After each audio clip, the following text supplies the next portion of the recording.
Básicamente lo que queremos aquí es compartir con ustedes algunos esquemas de evasión fiscal que hemos venido detectando a lo largo del tiempo, cuya particularidad es la complejidad que los contribuyentes van generando día con día para tratar de entorpecer la actividad de la autoridad. ¿Qué es lo que queremos compartirles a ustedes? Bueno, cómo ustedes dentro de su trabajo cotidiano cómo pueden encontrar estos esquemas, cómo los pueden detectar y cómo los podemos combatir. No es un tema sencillo, estamos hablando mucho de temas de simulación. Creo que esa es la base, entender que estamos ante presencia de esquemas de simulación en los cuales lo que pretende los contribuyentes es hacernos creer como autoridad que ellos están bien. Déjenme comentarles que muchos de estos esquemas que hemos combatido, al principio que empezamos a atacarlos, había muchas opiniones en el sentido de que no les vas a poder hacer nada porque tiene forma de pago, tiene una factura legal y es un concepto deducible. Entonces, pues, ni le muevas, no puedes atacar el esquema. Como auditores fiscales, nuestra obligación es precisamente ir más allá para la detección de este tipo de esquemas. No podemos quedarnos con los contribuyentes con que nos den una factura o con que nos den nada más una forma de pago para pensar que un concepto es necesariamente deducible. Aquí empieza un trabajo que es muy delicado, porque también tenemos que ser muy cuidadosos hasta dónde está esa delgada línea entre lo que es un esquema de evasión, cuando se justifica que en realidad debemos de hacer mayores procedimientos y mayores investigaciones para atacar ese esquema, cuando sí se justifica y cuando en realidad no tenemos un esquema de evasión, y es cuando podemos caer en alguna arbitrariedad contra el contribuyente. Entonces tenemos que ser muy cuidadosos cuándo vamos a realizar ese procedimiento y cómo lo vamos a realizar. Entonces el objetivo es compartirles algunos de estos esquemas, ver cómo los hemos atacado, cómo los pueden ustedes identificar y en qué casos realmente tenemos indicios suficientes para ampliar la investigación y poder tratar de atacar un esquema de esta naturaleza. Por favor. El primer tema se refiere al uso de fideicomisos. Fideicomisos a través de los cuales los contribuyentes pretenden evadir el pago de retenciones de salarios. ¿Qué es lo que están haciendo? Un contribuyente constituye un fideicomiso. Esta persona puede ser un ente público, un organismo estatal o un particular, puede ser utilizado en cualquier sector. En la constitución de ese fideicomiso transfiere fondos hacia la fiduciaria. El esquema más utilizado hemos observado que es una aseguradora. ¿Y qué es lo que hacen? Hay diferentes esquemas. Ahí está. Hay diferentes esquemas para utilizar el fideicomiso. Pueden ser, algunos utilizan el concepto de indemnizaciones, otros hablan de un bono educativo, hay algunos que han utilizado el concepto de bonos de fatiga. Son diferentes conceptos que utilizan. Por ejemplo, en el caso de bonos de fatiga, lo que dicen es que, y ese fue el caso de algún estado, donde decían, bueno, yo estoy trabajando para un gobierno estatal, entonces me voy a desgastar mucho, me estoy cansando, me estoy fatigando. Y en ese sentido, mi desgaste merece una indemnización. Entonces la indemnización me la vas a venir pagando quincenalmente, a cuenta del desgaste que yo tengo. Entonces ese es el bono de fatiga. Haciendo una interpretación indebida de lo que es el 109, fracción segunda de la ley del impuesto sobre la renta. Cuando ese concepto realmente es un pago quincenal y debería ser una parte más como un salario y efectuar la retención. En este caso lo que consideraron es que este pago estaba exento, porque además hacen lo siguiente en todos los esquemas: transfieren el dinero quincenalmente hacia una fiduciaria, bajo los conceptos que comentamos. También hay seguros de vida, constituyen un seguro de vida capitalizable, y entonces bajo el concepto de pago de primas transfieren el dinero a la aseguradora. Pero ¿cuál es la característica de esta figura de simulación? Que quien administra el fideicomiso entrega los fondos a los trabajadores, que son los trabajadores de este contribuyente. Entonces aquí encontramos que quincenalmente el trabajador recibe esas cantidades de dinero. De tal forma que, por un lado, recibe su salario directamente de su patrón, pero por otro lado recibe otra cantidad que también sería parte de su salario, pero utilizan una figura de simulación a través de esta fiduciaria. Ese es un esquema que está, desgraciadamente, muy difundido. Y quiero insistir, hay muchos estados que lo están utilizando, o algunos estados y entes públicos, pero también hay muchos particulares que constituyen este tipo de fideicomisos. Entonces, aquí, ¿qué indicio nos puede dar para detectarlo? Cuando encuentren conceptos, sobre todo en la declaración, conceptos exentos por arriba de lo normal. ¿Sí? Ese es un tema que nos da un foco rojo para poder investigar esto.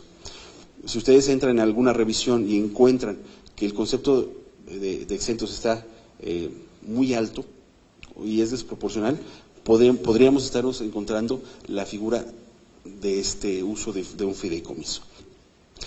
Un esquema muy similar, y eso lo hemos encontrado también en el sector público y en el sector privado, es lo siguiente: el contribuyente, ¿sí?, tiene a sus trabajadores. Sin embargo, esos trabajadores que están prestando un servicio y están directamente vinculados con el contribuyente, contratan los supuestos servicios de un tercero, que puede ser una persona moral o una persona física, para efectos es diferente. Esta normalmente es una persona que se encuentra desaparecida, no localizada, no da la cara, y esta persona lo que hace es que recibe el dinero del contribuyente y después ese dinero se lo entrega a las personas físicas, normalmente evadiendo el pago de retenciones. Omite el pago de retenciones.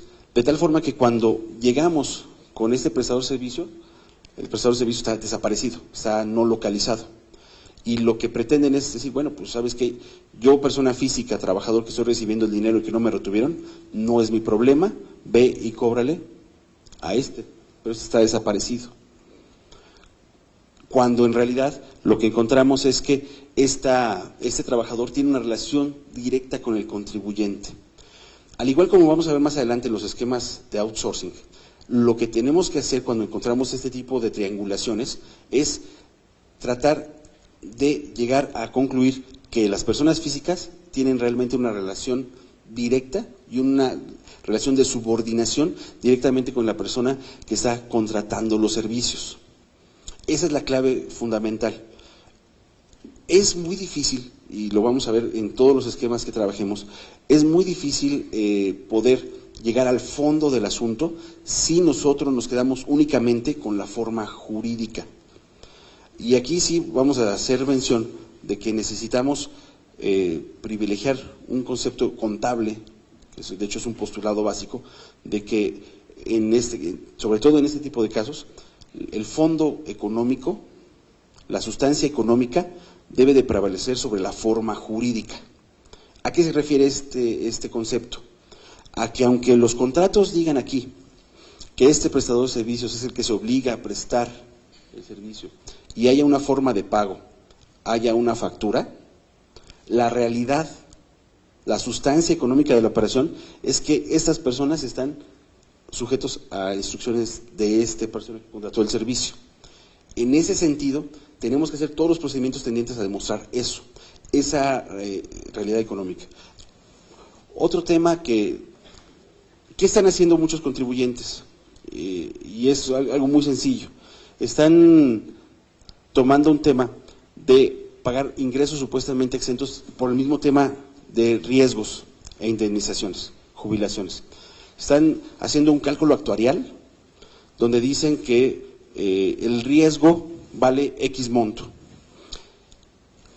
Ese cálculo actuarial está muy bien, pero se supone que en términos del 109, fracción segunda, se va a pagar cuando se presente el siniestro, cuando se presente el riesgo, se dé la jubilación. En ese momento, cuando se entreguen esas cantidades, pues bueno, se actualiza la hipótesis del 109, fracción segunda del impuesto a la renta. En este caso, lo que están haciendo, al igual que en los esquemas de fideicomisos, es que el propio contribuyente hace su cálculo actuarial, ¿sí? Hace su cálculo actuarial y después baja el recurso vía indemnizaciones hacia los trabajadores exentos. ¿sí? Entonces, ese tema también es algo que se puede presentar. Aquí es algo mucho más sencillo, no hay un esquema de triangulación, no hay un esquema de simulación, pero también es importante identificarlo en las nóminas por los conceptos exentos. Si ustedes encuentran en sus nóminas conceptos exentos por cantidades importantes, algo está pasando ahí y hay que hacer una chamba, una talacha de hacer el recálculo de la nómina. Y normalmente encontramos buenos resultados cuando se nos da este tipo de situaciones. Bueno, este es el esquema más generalizado y no sé si ya en el pasado hemos tenido acceso a esto. Ya el contador Benjamín Soria en el pasado ha dado cursos de estos temas, pero sí me gustaría comentar. Este es de los esquemas que han estado más difundidos. La percepción que tenemos es que ha comenzado a bajar la utilización, en concreto de los esquemas de sustitución laboral. Les platico en qué consisten estos esquemas. Los clientes reciben la visita de un supuesto asesor fiscal que les dice, oye, tu nómina te cuesta mucho, tu nómina es muy cara, tienes problemas con el sindicato, tienes problemas de contingencia laboral, entonces lo que te ofrezco es traslada tu nómina, trasládamela a una empresa que es del grupo de ese asesor, ¿sí? Y a cambio de eso yo te voy a dar una factura, bueno, el asesor le va a dar una factura, ¿sí?, con IVA por un supuesto servicio deducible. Entonces el cliente se queda muy contento porque, bueno, él paga por el servicio, deduce el gasto y supuestamente se quita un problema de contingencia de nómina. Hasta ahí, pues dices, bueno, aparentemente todo estaría bien, un outsourcing normal. ¿Cuál es el verdadero problema? Que estas normalmente utilizan varias figuras. La más común en este momento y que se sigue utilizando es el uso de empresas integradoras. Estas empresas integradoras surgen por ahí de un decreto de la Secretaría de Economía y que fiscalmente se reconocen en el capítulo de régimen simplificado de las personas morales. Ahí es donde están reguladas. La característica de esas empresas integradoras es que tienen la característica de tener varias empresas debajo de ellas que son empresas integradas, ¿sí? Y de tal forma que la integradora va a cumplir con las obligaciones de las integradas por nombre y cuenta. ¿Para qué lo utilizan? Realmente lo que pretenden hacer es simplemente ocultar, ¿sí?, la verdadera naturaleza de ese outsourcing. Detrás de esas empresas integradoras, que normalmente son sociedades anónimas de capital variable, van a encontrar esas integradas que son o cooperativas, sindicatos, sociedades en nombre colectivo, sociedades civiles particulares, sociedades civiles universales y una cantidad de figuras que por ahí han tratado de poner. Los asesores desvirtúan completamente la figura de la empresa integradora. Realmente, desde el punto de vista económico, lo que pretende una empresa integradora es unir esfuerzos de varios sujetos en una actividad económica, unirse, y unidos son más fuertes, y de esa manera pueden realizar las actividades económicas, pueden acceder a créditos más fácil, pueden obtener mejores costos, vaya, ese es el objetivo. En este caso, las empresas integradoras realmente no tienen ese objetivo en lo absoluto. Lo único que pretenden es ocultar la naturaleza de este outsourcing. También uno de los objetivos es, ustedes conocen que hay un criterio no vinculativo en el tema de que se debe de reportar por parte de los contadores públicos si hay operaciones directas con este tipo de figuras. Entonces dice, bueno, eso lo tratan de hacer para decir, oye, pues no, quien me está facturando es una SADCB, no es una sociedad de nombre colectivo ni una cooperativa, entonces pues estoy fuera de ese criterio no vinculativo. Entonces lo que están haciendo realmente es, el cliente le paga a las empresas integradoras, de aquí se transfieren los recursos a una o varias empresas integradas y después bajan el dinero hacia los trabajadores, que en realidad son, igual que los otros esquemas, son trabajadores de estos clientes. Sí, los pagos se realizan por conceptos supuestamente exentos, previsión social, bonos, alimentos, es decir, cualquier concepto que la ley supuestamente considera, según ellos, exentos. Pero es exactamente lo mismo que en los esquemas anteriores. Pongo el ejemplo del tema de alimentos. El tema de alimentos, ¿por qué lo consideran exentos? porque supuestamente, por ejemplo, en el caso de las sociedades en nombre colectivo o en las sociedades civiles particulares que se crean en términos del Código Civil del Estado de Yucatán, ahí lo que están diciendo, bueno, oye, existe la obligación por parte de esas sociedades de pagar cantidades por concepto de alimentos a los socios industriales. Y entonces dicen, pues bueno, como yo tengo la obligación de pagar alimentos a los socios industriales,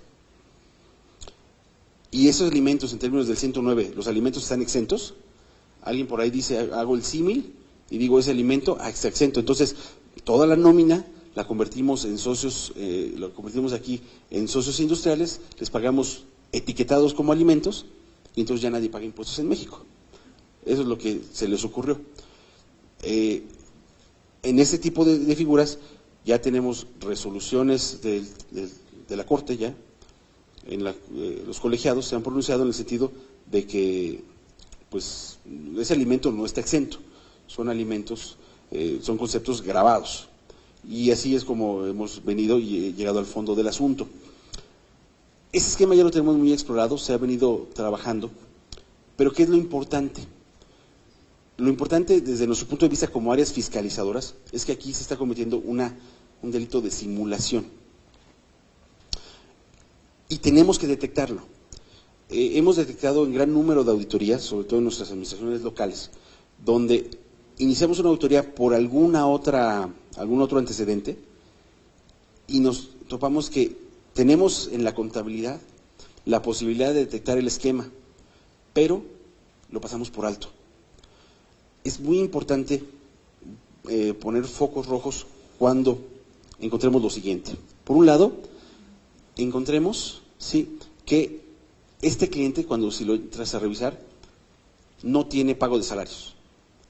Si un contribuyente que ustedes están revisando, aunque sea por cualquier tema, aunque el antecedente sea diferente, denle una revisada a la balanza de comprobación y si ustedes encuentran que no tiene pago de salarios y resulta que de la observación que hacen ustedes de su contribuyente hay pago de salarios, o sea, están viendo a los trabajadores ahí, ojo, hay que prender alertas en ese sentido. Hay que realizar procedimientos tendientes a ver qué está pasando con la nómina, situación que no necesariamente estamos observando. Es muy importante porque este esquema de simulación solamente se puede detectar cuando empezamos a jalar la hebra y empezamos a ver qué está pasando.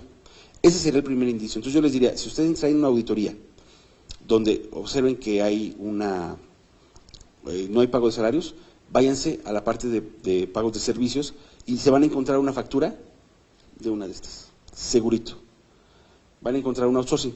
El siguiente paso es ver si ese outsourcing está enterando o no está enterando retenciones, si las está enterando por una cantidad razonable. Normalmente lo que se van a encontrar es que el outsourcing no está enterando cantidades. Puede darse el caso de que el outsourcing sea prestado por empresas del mismo grupo, que sea un outsourcing que llamamos de los buenos. Lo que se van a encontrar es que ese está enterando cantidades importantes de retenciones y algo muy importante, el IVA. El negocio de los asesores que venden este esquema es quedarse con todo el IVA, ¿sí? Por eso es muy importante combatirlo. Lo que está pasando es que como ellos le cobran el IVA ese 16%, estas empresas integradoras empiezan a jugar con sus sociedades cooperativas y más adelante meten otro esquema para meter empresas de operaciones simuladas, empresas que le llamamos empresas fachada, alguna no localizada, la pierden y después empiezan a sacar el IVA en efectivo. Ese es un esquema de evasión que hemos detectado. Por eso es importante encontrarlo aquí. Cuando ustedes encuentran este tipo de empresas, tenemos que hacer una serie de procedimientos arduos. Insisto, y voy a insistir en el tema, tenemos que enfocarnos a la materialidad. No podemos quedarnos nada más con el tema de los puros contratos, las puras facturas, las formas de pago. Eso no nos va a llevar a poder detectar un esquema de delito fiscal. Les comparto un tema, no cito nombres, pero del giro en un club de fútbol que ya tenemos un caso exitoso penal, ya están detenidos los dueños. En ese tema, ¿qué es lo que hicieron exactamente? ¿Y cómo lo combatimos? Este cliente, el club de fútbol, contrató a esta empresa integradora le pagó el salario de los trabajadores por la figura de una sociedad de nombre colectivo, lo bajaron a los trabajadores vía alimentos. ¿Qué hicimos ahí? Lo que comentaba hace rato. Abrimos auditoría a los 4 niveles. En un club de fútbol es un poquito relativamente más sencillo, porque un jugador de fútbol es público, sobre todo en primera división. Entonces tú puedes observar que está cada 8 días jugando para el club, con el uniforme del club, bajo las instrucciones del club, se concentra donde le dice el club. Entonces es muy fácil convencer a un juez de que hay una relación subordinada en ese tema. Sin embargo, en estricto, debería ser lo mismo para cualquier giro de contribuyentes. Entonces, si tenemos aquí a este trabajador, evidentemente es localizable, lo auditamos a estos 4 niveles. Logramos incluso obtener los contratos de trabajo de este trabajador con el cliente y pudimos configurar la relación laboral. Algo muy importante es los flujos de dinero. Para cualquier esquema de simulación que querramos combatir, necesitamos pedir y dar seguimiento a los estados de cuenta bancarios. Necesitamos seguir el flujo.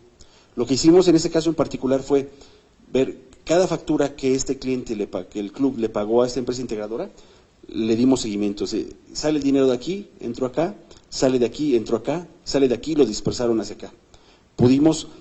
Normalmente en este tipo de esquemas dejan una trazabilidad impresionante del dinero. Pudimos llegar a comprobar que el mismo dinero que se recibió aquí provenía de este cliente. Entonces, por un lado demostramos la relación laboral aquí, con términos contractuales, con términos evidentes, como dicen los abogados, pruebas indiciarias, una serie de elementos, de indicios que nos llevaban a concluir que la relación laboral está aquí. Algo importante que sí quiero aclarar, en los esquemas de simulación no van a encontrar, es muy difícil que encuentren una prueba única. O sea, no vas a encontrar la prueba de que, sí, este es trabajador de esto y aquí está la prueba irrefutable. No va a ser así. Esto es por indicios. Son una serie de indicios que nos van a llevar a la conclusión y que al juez lo tienen que llevar a la conclusión. Pero si ustedes buscan un tema de una prueba irrefutable, no la vamos a obtener en un esquema de simulación, porque precisamente es eso, es un esquema simulado, lo que ellos pretenden es ocultar la realidad. Y para poderla demostrar, créeme que el cúmulo de indicios es lo que nos va a llevar a concluir que sí hay un delito que perseguir, como fue en este caso en particular. Así como ese ya tenemos varios en proceso.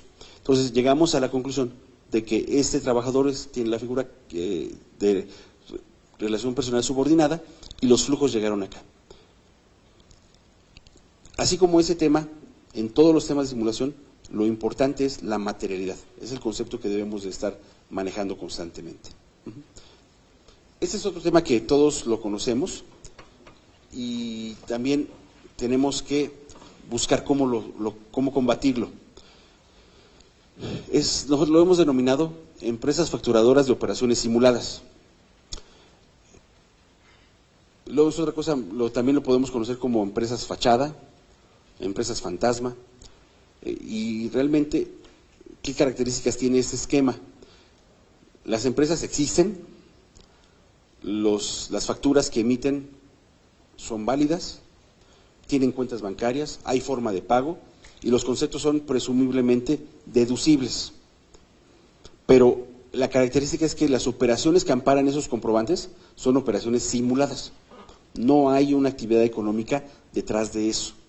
Lo que los contribuyentes pretenden es hacernos creer que sí hay una actividad económica detrás de esa operación, pero no existe, no hay. Lo que tenemos que hacer, o nuestro trabajo va a ser llegar a comprobar esa circunstancia. ¿Cómo lo vamos a hacer? Bueno, tenemos que identificar para qué la utilizan. Hemos identificado que lo utilizan para simplemente obtener deducciones indebidas, incrementar sus deducciones para meter impuestos a la renta. Otro tema que también utilizan es para obtener devoluciones fraudulentas. O simplemente hemos detectado que también lo utilizan para el tema de obtener un fraude interno cometido por empresas y usar esa factura para amparar un fraude que se cometió al interior de una empresa. Otro tema que también está ahorita difundiéndose mucho es para amparar la legal tenencia de una mercancía que entró ilegalmente en el país. Cuando alguien mete una mercancía de contrabando y la necesita vender al mercado formal, la única forma de amparar esa mercancía es acudiendo a este tipo de operaciones. Acude a un grupo de estas empresas, obtiene las facturas, se hace toda una serie de operaciones simuladas y cuando tú vas y le preguntas al que vende la mercancía ilegal, pues va a tener muchas facturas y va a tener forma de pago, pero lo que tenemos que hacer es seguir toda la cadena para demostrar que es una operación simulada. Y algo que es muy importante y muy delicado, este tipo de empresas también se utilizan para temas de lavado de dinero. Y eso es algo que debemos tener mucho cuidado, debemos de tener realmente mucho empeño y ser muy minuciosos en ver qué está pasando cuando encontramos este tipo de simulaciones.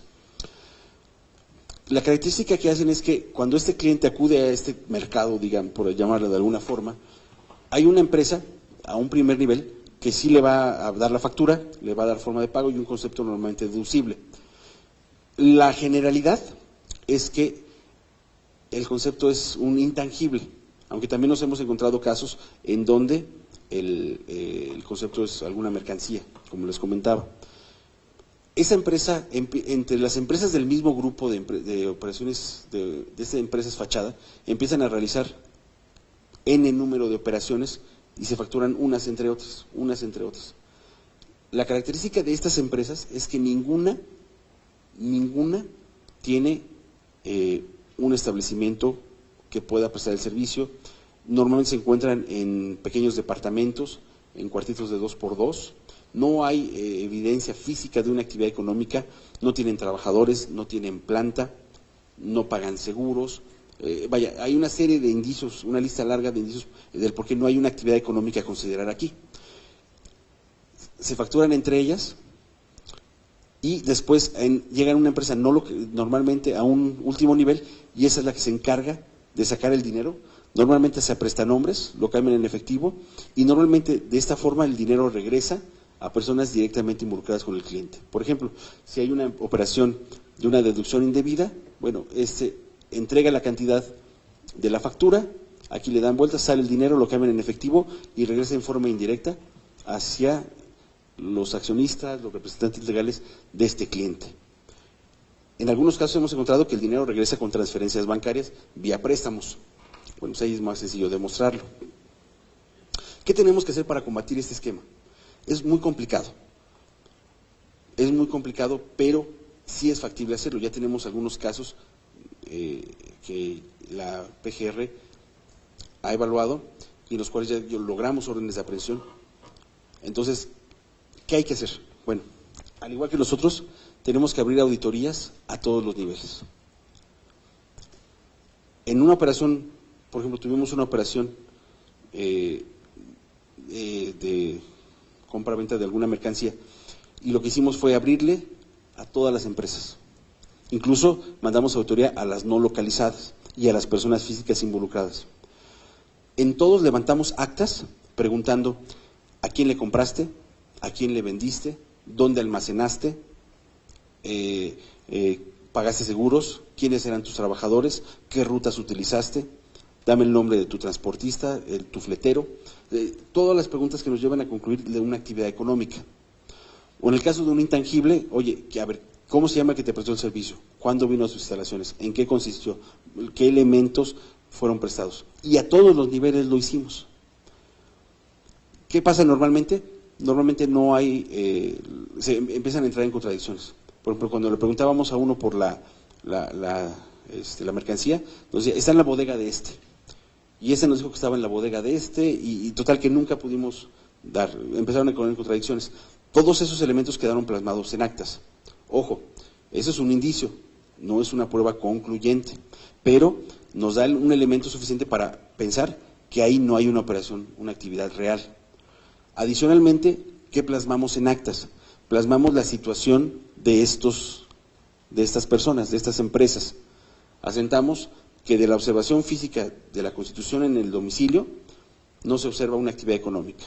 que es un cuartito de 2x2 con tales dimensiones, con un escritorio, una secretaria, no hay trabajadores, no hay planta, no hay equipo, no hay mobiliario, no hay ningún indicio. También ese es otro indicio que estamos encontrando. Y el siguiente punto, los flujos financieros. Si ustedes hacen su auditoría y quieren rechazar aquí la deducción y dicen, porque esta está no localizada, o porque esta no tiene planta, o porque esta no tiene equipo, nos los van a tumbar, facilito, ¿sí? Se va a caer muy fácilmente. Lo que tenemos que hacer es llegar con el flujo financiero hasta el último nivel. Cuando tú encuentras hacia dónde fue a parar el dinero, entonces en ese momento el juez sí no las compró. Tú le dices que de aquí este dinero a lo mejor llegó de una forma directa o indirecta acá, entonces tienes todos los elementos para demostrar que la materialidad, que no hay una materialidad del servicio o de la mercancía, y demuestras la figura de simulación. Pero no nos podemos quedar nada más hasta este nivel ni hasta este, tenemos que bajar hasta dónde llega el dinero. Y de esa manera sí hemos tenido casos exitosos donde hemos podido configurar una figura de simulación que incluso ha tenido repercusiones en lavado de dinero. Pero lo importante es seguir toda la cadena. Problemática operativa, es muy complejo. O sea, tenemos que abrir muchas auditorías a muchos niveles, ¿sí? Normalmente en diferentes jurisdicciones, pero hasta el momento es la única forma en que hemos podido combatir estos esquemas y tener casos de éxito que redunden en órdenes de aprehensión. Es el mecanismo que hemos encontrado. Hemos pedido algunas modificaciones legales que nos ayuden a combatir esto. Por ejemplo, a lo mejor en materia de intangibles, meter una retención a este nivel. Si metes una retención a este nivel, pues les cortas el flujo del IVA, entonces ya no tienen mucho margen de maniobra. Entonces hay que hacer una serie de reformas legales, pero con las características que tenemos actualmente en nuestra ley que tenemos en este momento, no tenemos otra más que seguir el dinero.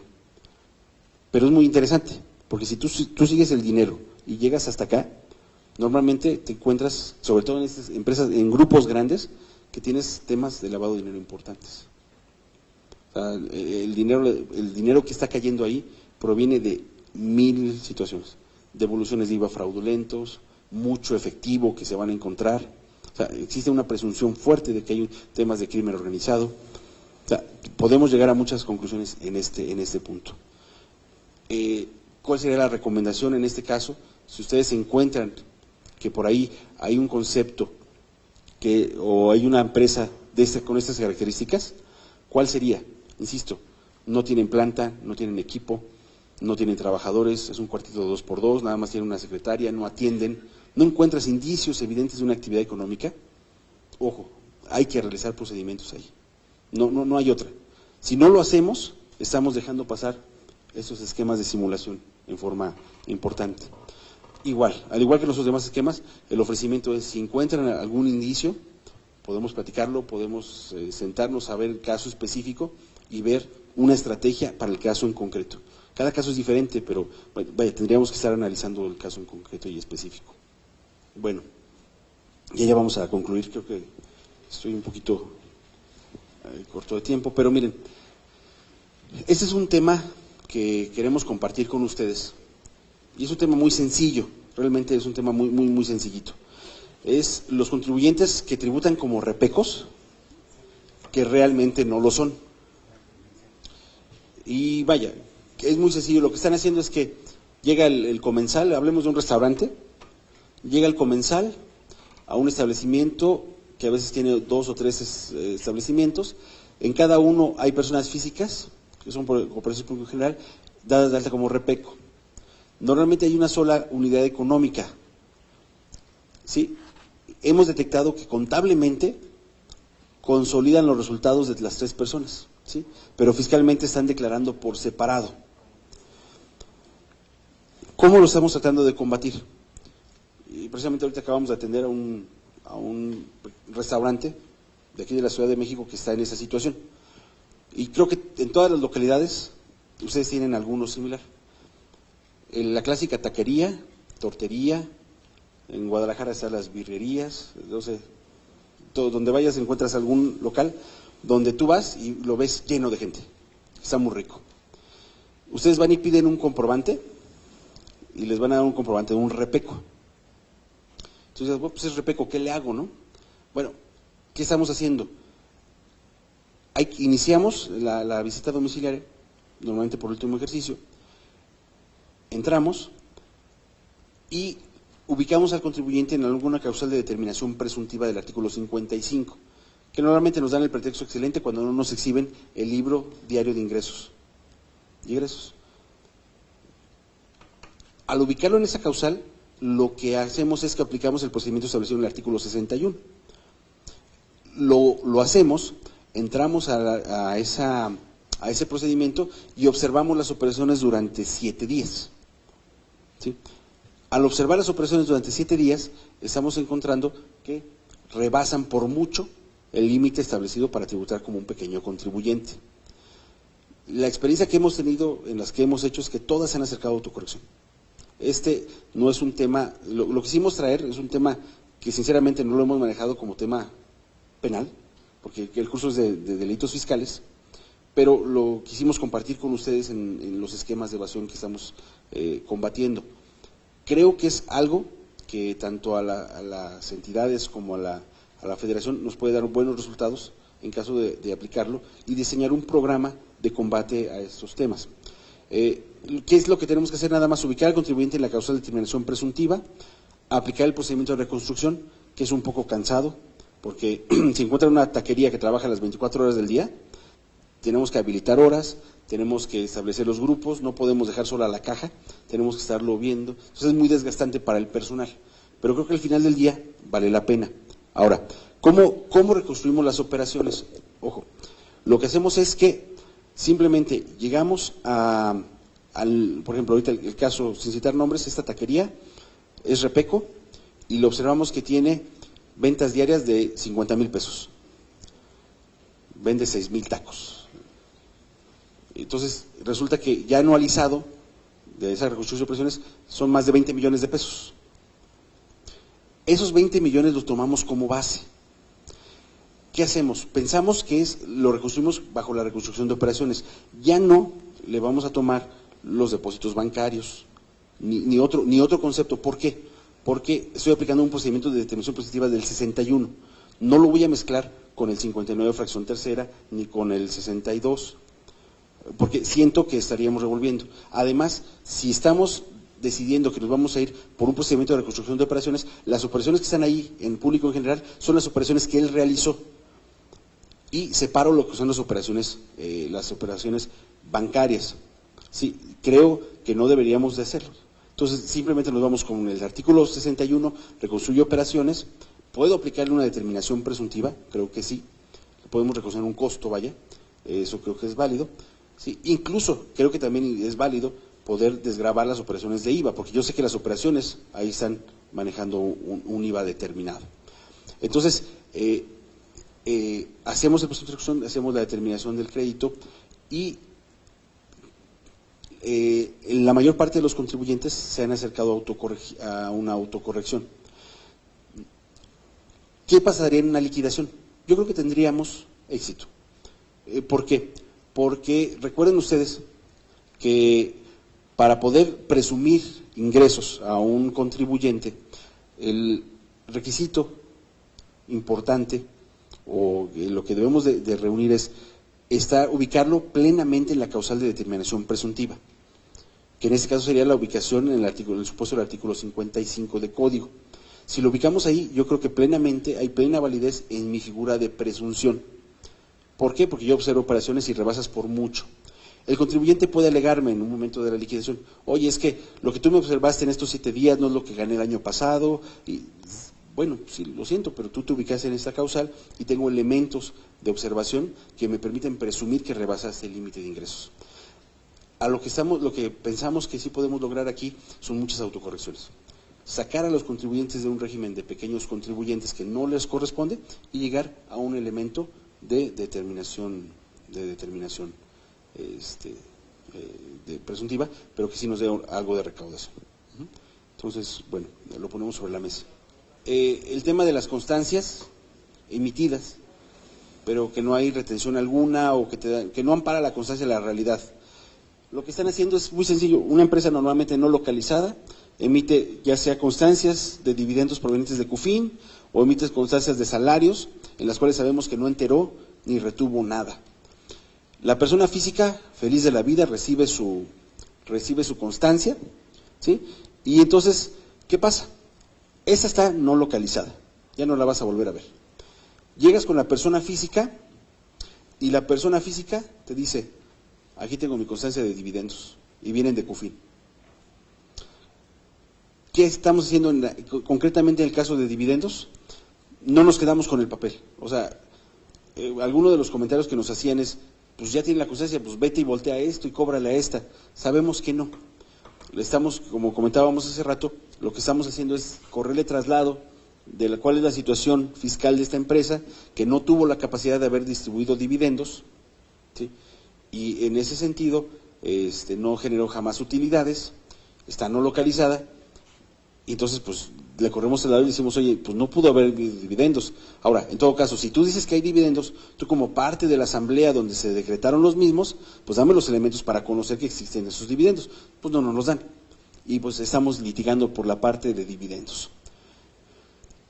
Otro tema que es un poquito más complejo, tan simple como que ahora ya no hay una figura de outsourcing, ya no hace nada.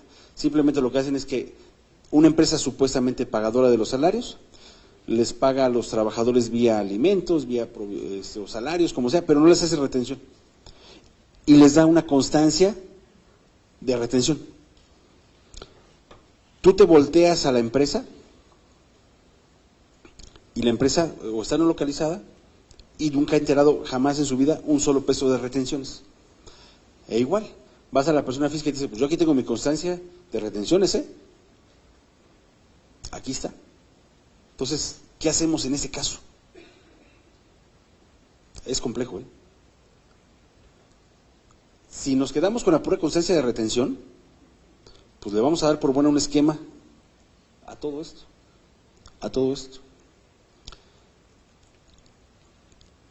Al igual que en el tema de dividendos, lo que estamos haciendo es abrir auditorías, no nada más al nivel de las empresas no localizadas, sino que sabemos ir más allá.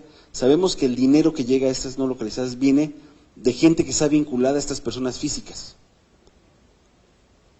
Es decir, seguir el dinero. Sabemos que hay operaciones, estas personas físicas están vinculadas a un cliente de estas normalmente, que esta en un momento dado le pudo haber facturado. Entonces, si existe esa situación, abrimos con esa empresa y tratamos de buscar evidencia de cómo están igual los flujos de dinero. Tenemos ya un caso en donde, siguiendo esos flujos de dinero, y que sí tuvimos la fortuna de que abrimos a esta, antes de que se desapareciera la pudimos encontrar, por eso aquí la oportunidad es muy importante. Encontramos que efectivamente en los documentos, en los estados de cuenta, dice que son alimentos, y le llegan alimentos a esta persona. Ya cuando nos da la constancia, en la constancia ya dice salarios y ya hay una supuesta retención piramidada. Entonces, pero yo ya obtuve los elementos necesarios aquí para poder atacar esa constancia de retención. Desgraciadamente aquí nos vamos a topar con una situación donde ustedes les den la constancia y no podamos ni siquiera abrir acá, ya se desaparecieron. Entonces ahí se complica mucho.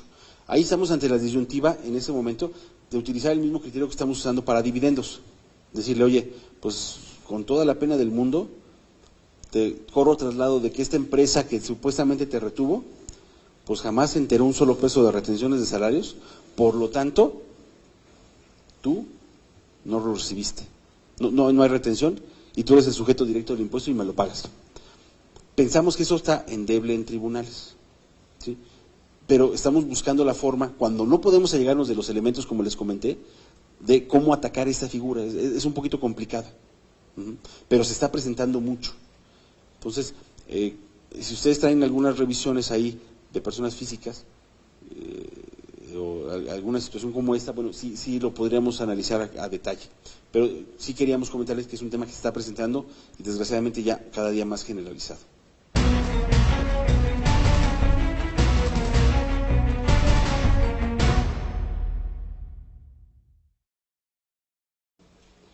El primer tema para ustedes sería cómo detectar una conducta delictiva. Podemos detectar una conducta delictiva desde el antecedente de programación, cuando el antecedente nos arroja que el contribuyente es omiso en la presentación de la declaración del ejercicio, o que a través de las informativas múltiples él tuvo operaciones con otras personas y no está reportando ingresos, o presenta mensuales manifestando razones por las cuales no realiza el pago y a través de las DIOT sí realizó operaciones. O sea, a partir de los antecedentes de programación, nosotros ya tenemos una idea de que es posible que se ubique en un 108, 109. También cuando iniciamos el procedimiento fiscalizador, pues a través de los procedimientos desarrollados, pues nos damos cuenta efectivamente que el señor tuvo ingresos acumulables, que no los declaró, o que si los declaró en menor cantidad, o manifestó deducciones falsas, o retuvo y no enteró. El procedimiento sería, el personaje principal aquí es el auditor o el jefe de departamento encargado de la visita, porque él es el que directamente va al domicilio del contribuyente y a través de la documentación que le proporciona o los elementos o los procedimientos que él desarrolla a través de Comisión Nacional Bancaria o aportación de datos por terceros, se puede dar cuenta si se ubica en un 108, 109.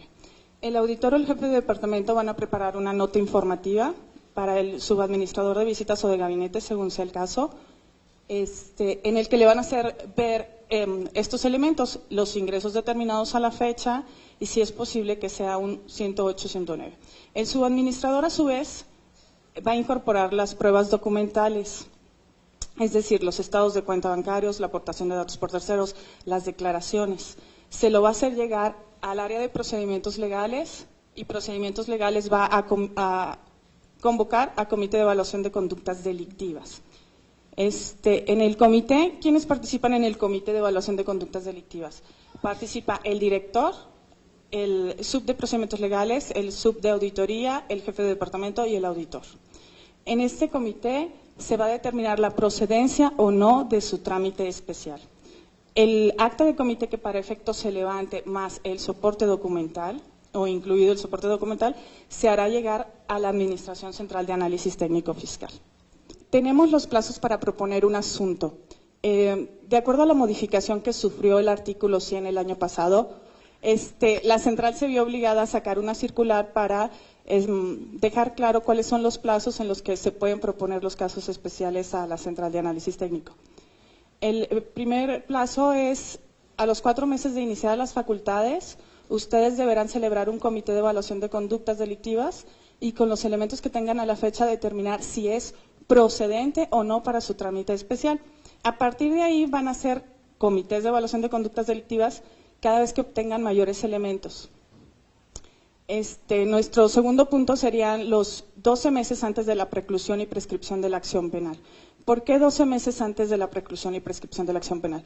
Porque nosotros no somos los únicos en el procedimiento. Si bien ustedes nos van a hacer llegar su acta de comité y sus pruebas documentales para nosotros hacer un dictamen técnico contable, este dictamen va a dar a la Procuraduría Fiscal de la Federación, quien tiene que elaborar su querella, y esta a su vez se la va a hacer llegar al Ministerio Público de la Federación, quien tiene que empezar su integración a través de la averiguación previa. Y todos necesitamos tiempo, porque incluso nos puede prescribir entre la Central de Análisis Técnico y la Procuraduría Fiscal. El tercer punto sería que propongan aquellos asuntos excepcionalmente con 10 meses antes de la preclusión y prescripción de la acción penal, siempre que se cuente con acta final u oficio de observaciones y todos los elementos. Aquí necesitamos, ustedes van a someter asuntos que tengan 10 meses antes de su prescripción de la acción penal, siempre y cuando se cuente con un acta final, un oficio de observaciones. Nos ha pasado, incluso tenemos asuntos controlados en la central, que ustedes determinan la procedencia para el trámite especial, tienen algunos elementos a la fecha, pero no han levantado el acta final o el oficio de observaciones, incluso no han levantado la UAP. Y resulta que en el procedimiento fiscalizador suspenden el plazo, ya sea porque no les proporcionó documentación o porque se desapareció del domicilio. Y como yo sé que ustedes tienen otros asuntos más importantes, ya no lo consideran, lo dejan ahí porque está suspendido, pero para nosotros no se suspende el plazo. Entonces, si nos van a dar 10 meses para hacer el trabajo en la central, necesitamos que cuente con acta final o el oficio de observaciones, más la documentación soporte del caso. Y el último punto es que no podrá transcurrir más de 4 meses a partir de que se asigne la clave provisional al asunto, para que ustedes levanten un acta final o un oficio de observaciones. Vuelvo a lo mismo, yo en mi inventario actual tengo asuntos controlados que se propusieron por las locales de auditoría, que por estar suspendido el plazo no han levantado una UAP, una final, y ya pasaron un año, año y medio. Entonces, ese año y medio es el que nosotros perdemos dentro de los 5 años de prescripción de la acción penal a partir de la comisión. Por eso es importante que se terminen todos los procedimientos. En la primera lámina yo les hablaba de que el auditor o el jefe de departamento tienen que preparar un informe de auditoría a su superior. Este informe de auditoría debe de contener los datos generales, nombre, revisión, orden, inicio, ejercicio que están revisando, los impuestos determinados, la fecha de presentación de las declaraciones. ¿Por qué necesitamos la fecha de presentación de las declaraciones en su informe? Para determinar la prescripción, la comisión del delito y por tanto la prescripción de la acción penal. Otro punto sería mencionar los antecedentes de programación. Como ya les dije, es importante para determinar, para darnos indicios de que se puede ubicar en un 108, 109.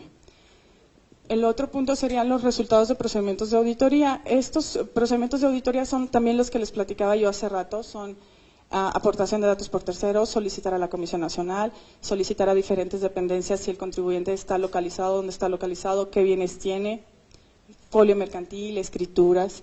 Todo este tipo de procedimientos deberían de plasmarse en el informe a la fecha, obviamente, del informe, ¿verdad? Entonces, ustedes van a empezar esta acta con, en la ciudad de Los Mochis, Sinaloa, reunidos el titular, el sub de auditoría, el jefe de departamento y el auditor, en tal fecha, para determinar la procedencia o no de tal caso especial. Los datos generales van igual, nombre, inicio, declaraciones, perdón.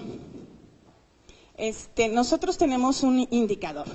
En este indicador evaluamos cada uno de sus productos, es decir, sus actas de evaluación de conductas delictivas.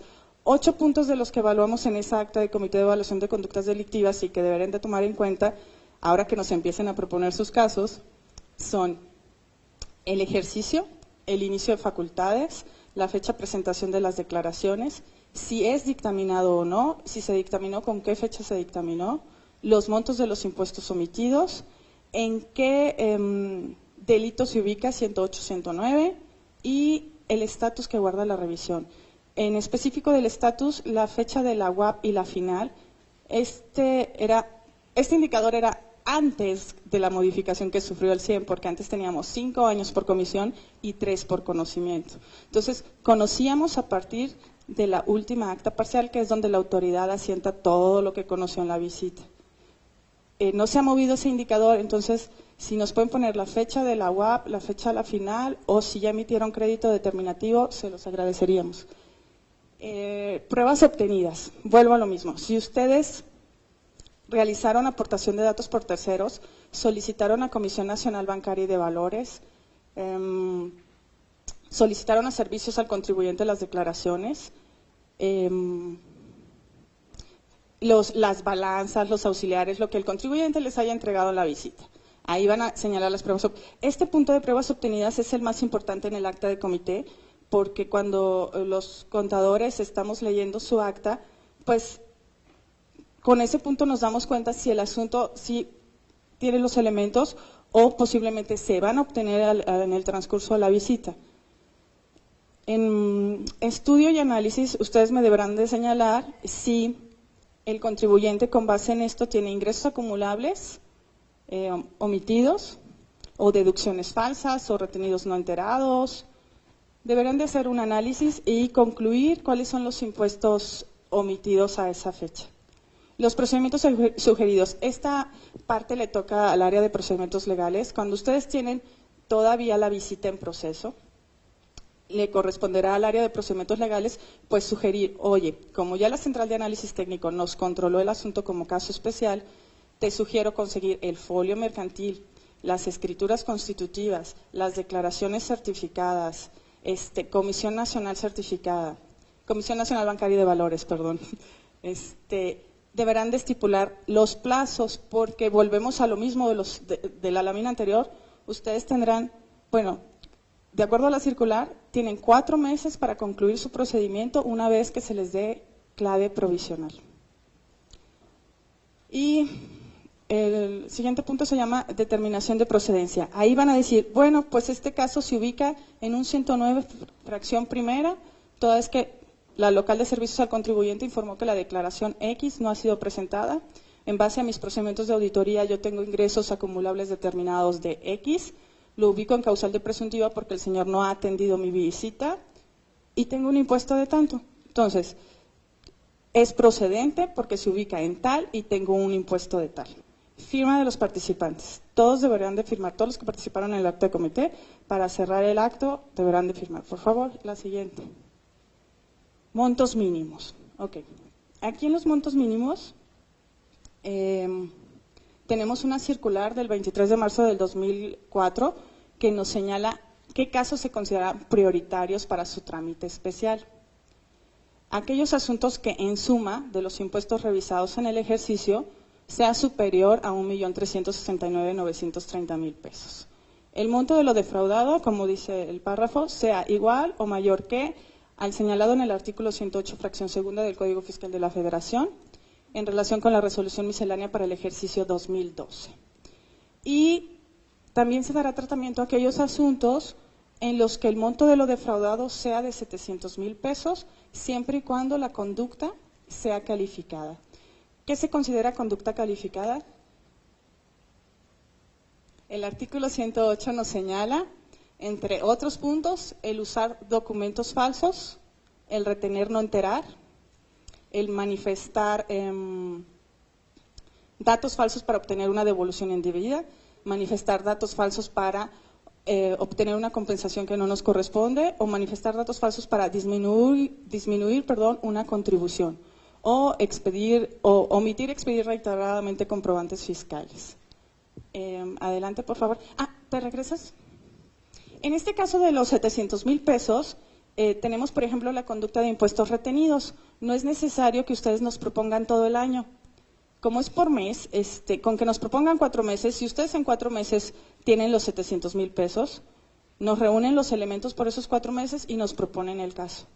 Ya se considera calificado y por lo tanto prioritario. Dentro de los procedimientos que se hacen para tener el seguimiento de estos casos es, como les dije, ustedes levantan su acta de comité de evaluación de conductas delictivas, se la hacen llegar a la Central de Análisis Técnico con un tomo de la documentación soporte de lo que están señalando en su acta de comité de evaluación de conductas delictivas, y nosotros nos toca evaluarlo, y si consideramos, de acuerdo a lo informado y de acuerdo a lo documentado, que es un posible caso especial, entonces la central les va a asignar una clave provisional.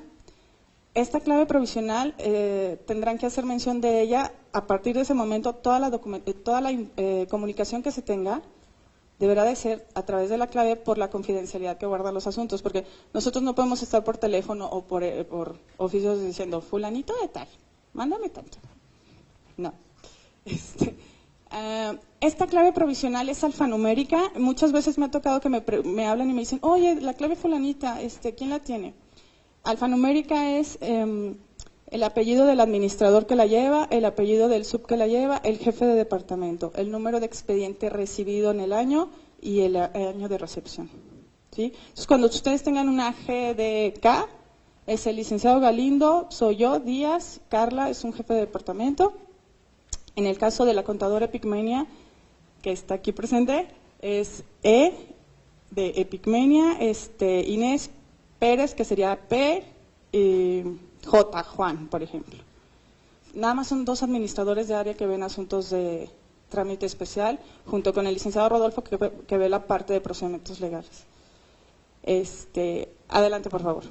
Después de la clave provisional y de los oficios de necesito esto, te proporciono esto, ahora me hace falta esto, fíjate que no lo conseguí, bueno, pues ahora pide esto de este otro lado. Ya que tenemos todos los elementos, los contadores del área elaboran un dictamen técnico contable. Una vez que se tiene ese borrador, nosotros ratificamos la clave y pedimos, nos proporcionen 4 tantos certificados y una copia simple, porque se considera que el asunto está integrado al 100% y está próximo a enviarse a la Procuraduría Fiscal de la Federación para que haga lo propio formulando su querella. Adelante, por favor. El dictamen técnico contable que se elabora en el área, en ese dictamen, pues nosotros resumimos veladamente, porque no lo podemos decir directo, porque no podemos calificar la conducta como tal, los impuestos omitidos y cuáles fueron los hechos de la visita y por qué llegamos a una determinación de ingresos de tanto y una omisión de impuestos de tanto. El dictamen se compone de 5 apartados, el de antecedentes. En el apartado de antecedentes tenemos la orden, la acta constitutiva, las modificaciones que pudo haber sufrido. Incluimos el folio mercantil, esto es a petición de la Procuraduría Fiscal de la Federación para delimitar responsabilidades y todo esto, y avisos al RFC, firma electrónica avanzada. En el apartado de declaraciones de impuestos federales, obviamente van las declaraciones, ya sea la anual, los pagos provisionales, certificados por la autoridad competente. Si se los proporciona el contribuyente, para caso especial tendrán que volverlos a pedir a servicios al contribuyente. Incluso en las declaraciones de impuestos federales incluimos las declaraciones de ejercicios anteriores, porque para trámite especial estamos obligados a considerar en su caso las pérdidas de ejercicios anteriores pendientes de aplicar o los saldos a favor. Y me dirán, ay, pero ¿por qué si el contribuyente no las hace valer? Pero como nosotros somos el SAT y tenemos el expediente completo del contribuyente y conocemos que tiene una pérdida que no ha aplicado, en los juzgados nos ha pasado que nos pide que la consideremos. Entonces, ya, para determinar exactamente cuál es el impuesto omitido, consideramos las pérdidas de ejercicios anteriores también. En el apartado de hechos, pues aquí viene qué le solicité, cómo le solicité, qué me dio, dónde lo hice constar, qué procedimientos realicé, si realicé aportación de datos por terceros, si le solicité a la Comisión Nacional los estados de cuenta bancarios, si le pedía servicio al contribuyente X situación, todo se va a plasmar en hechos, se va a concluir, tienes ingresos acumulables de X, tienes valor de actos de X, te ubicas en causal de presuntiva o tienes deducciones registradas de esto o documentadas. En conclusiones, obviamente vamos a decir, el contribuyente omitió presentar por más de 12 meses la declaración del ejercicio, obtuvo ingresos acumulables de tanto, no me proporcionó documentación para amparar sus deducciones, omitió al fisco federal tal cantidad.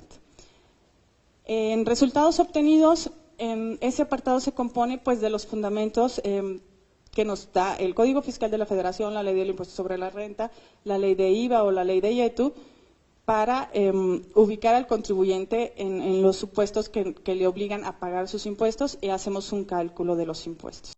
Nosotros, cada vez que citamos algo, lo tenemos que documentar. No es que esté en el sistema, no, tiene que estar documentado en el expediente. Entonces, si yo digo la orden, tengo que incluir la orden y la acta de inicio. Si digo las declaraciones, tengo que incluirlas. Si digo acta fulanita de tal, la tengo que meter.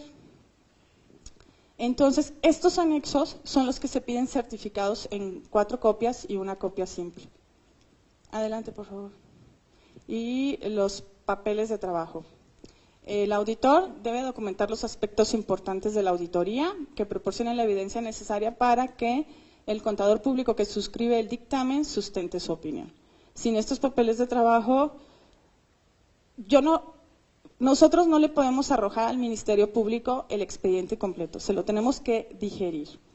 Entonces lo tenemos que llevar de la manita porque él no ha estado en nuestro procedimiento el año completo. Él no va a la visita. Entonces, él, en la lectura se debe dar cuenta, ok, le notificaron la orden, pidieron documentación, no atendió, fueron con la aportación de datos por terceros, de acuerdo al papel de trabajo, él facturó tanto, se identificó en bancos tanto, tengo ingresos de tanto.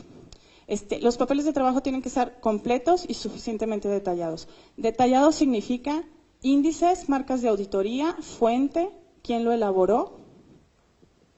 Y muchas veces estos papeles de trabajo son diferentes a los que ustedes tienen en su visita.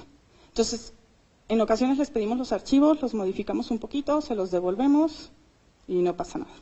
Como pueden ver, son logotipos, el contribuyente, el procedimiento. En este caso estamos hablando de una integración de devoluciones. Si ustedes se fijan, el contribuyente pide devoluciones mensuales, los importes que piden devolución, ¿con qué lo estamos cruzando? Con el formato de la solicitud de devolución. El importe devuelto con el expediente de la Central de Devoluciones y Compensaciones, que nos dice, yo le autoricé y le devolví tanto. Y por último, con el estado de cuenta bancario, ¿te puedes ir más? Ajá. Con el estado de cuenta bancario donde nos dice qué día se le depositó la devolución. ¿Por qué es importante señalar qué día se le depositó la devolución? Porque a partir de ahí cuento la prescripción de la acción penal. Ahí es mi comisión de delito, cuando yo obtuve el beneficio. Como les platicaba, viene la fuente, ya dice formato 32, solicitud de devolución del sistema de devoluciones y compensaciones. Y el auditor, ¿quién elaboró este papel de trabajo? Claudia Patricia Moreno Cervantes.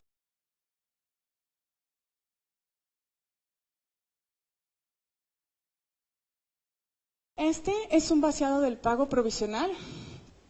Aquí lo estamos combinando, como ustedes pueden ver es un pago provisional de razones por las cuales no realiza el pago y pagos bancarios. Volvemos a lo mismo, entre más detallado sea el papel de trabajo es mejor. Necesitamos el número de la operación y la fecha de presentación. Abajo, por favor. La fuente, las marcas de auditoría, más adelante para acá. Y el cruce con la propia declaración, que obviamente la declaración tendrá que tener el índice del papel de trabajo. ¿Te puedes ir para arriba? Muchas veces nos entregan los papeles de trabajo sin índices, sin marcas, sin cruces.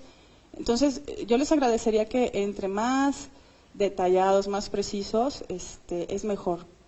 Esta es una compulsa, se pide poner la factura, el concepto de la factura, obviamente subtotal, total, IVA y total, lo cruzan con la factura, después viene el cruce con el registro y al final viene el cruce con el estado de cuenta del contribuyente propuesto, esto para probar el beneficio que obtuvo.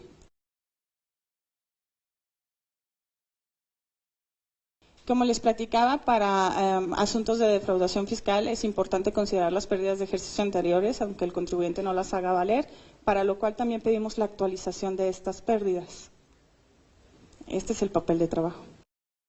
De las certificaciones, creo que el licenciado Rodolfo les habló un poco de certificaciones.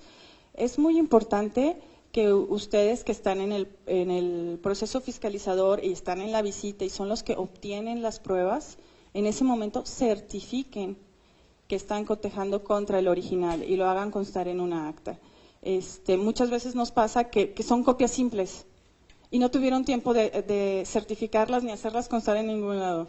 Y al final en el oficio de observaciones narran que el contribuyente durante la visita les dio. Bueno, el Ministerio Público les preguntaría, ¿cuándo se las dio? ¿Les consta que son originales? El juez también les preguntaría eso.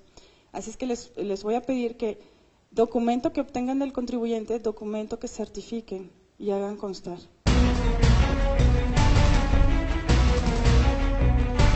Bueno, en todo caso especial, se llame Juan, Pedro, José, S.A., AC, como quieran, los documentos básicos a conseguir son los siguientes. De la Administración Local de Servicios al Contribuyente, ustedes deberán de pedir avisos al Registro Federal de Contribuyentes, el reporte general de consulta de información, la declaración anual del ejercicio y de los ejercicios anteriores, según sea el caso, porque pues, si es su primer ejercicio, ¿cómo van a pedir los ejercicios anteriores, verdad? Pagos provisionales de ISR y de YETU, y las declaraciones mensuales de IVA, normales y complementarias. Se pide que esta información tenga por lo menos una antigüedad de 6 meses, porque si ustedes tienen una respuesta de una declaración o de una no presentó la declaración de hace año y medio, y yo meto ese oficio en mi dictamen, me van a decir, oye, y en el año y medio no lo habrá presentado, o no habrá presentado una complementaria. Entonces, procuramos que esta información tenga un plazo como 6 meses de antigüedad. Adelante, por favor. De la Comisión Nacional Bancaria y de Valores, como mencionábamos hace rato, deberán pedir los estados de cuenta bancarios, los contratos de apertura y las tarjetas de firma certificados. ¿Sí? Muchas veces, incluso, bueno, sí, en los expedientes que tenemos actualmente, nos proponen el caso y nos dicen, tengo copias simples. En nuestra asignación de clave provisional nosotros le decimos, bueno, tu caso se controla con X clave, pero te pido vuelvas a solicitar a la Comisión Nacional los estados de cuenta certificados. Registro público de la propiedad y del comercio, vamos a pedir la escritura constitutiva y modificaciones y el folio mercantil. En el caso que el contribuyente o servicios al contribuyente, al proporcionarles los avisos, acompañe la escritura constitutiva, pues ya no será necesario solicitar la escritura constitutiva, nada más pediremos el folio mercantil. Adelante, por favor. De la Central de Servicios, de la Administración Central de Servicios Tributarios al contribuyente, van a pedir la firma electrónica avanzada. De lo que se pide de la FIEL es la solicitud del certificado de firma electrónica, el comprobante de inscripción donde nos dice, le entrego a fulanito de tal un certificado digital, ese es el oficio que ocupamos, y obviamente si les entregan el acta de nacimiento, IFE, escritura, lo que les entreguen, por favor. Y esta FIEL se deberá pedir del representante legal de la persona moral y de la persona moral en el momento del ejercicio. Es decir, no nos sirve, si ustedes me dicen, oye, ahí te va la FIEL que le entregaron en el febrero del 2013, cuando yo estoy haciendo un ejercicio 2009, no me sirve porque él no tenía la FIEL en ese momento. Tendrán que pedirla en el momento o en el ejercicio que estamos revisando.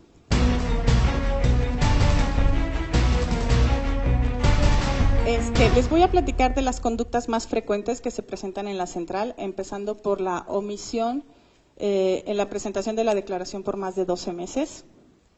Lo primero que necesitamos para soportar esa conducta es, obviamente les decía antes, el oficio de servicios al contribuyente, donde me señale que no ha sido presentada.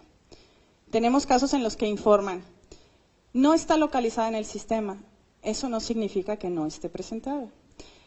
Ya la busqué y no la encuentro, no significa que no esté presentada. Entonces ustedes deberán hacer lo propio, litigar este oficio con la local de servicio al contribuyente. ¿Sabes qué?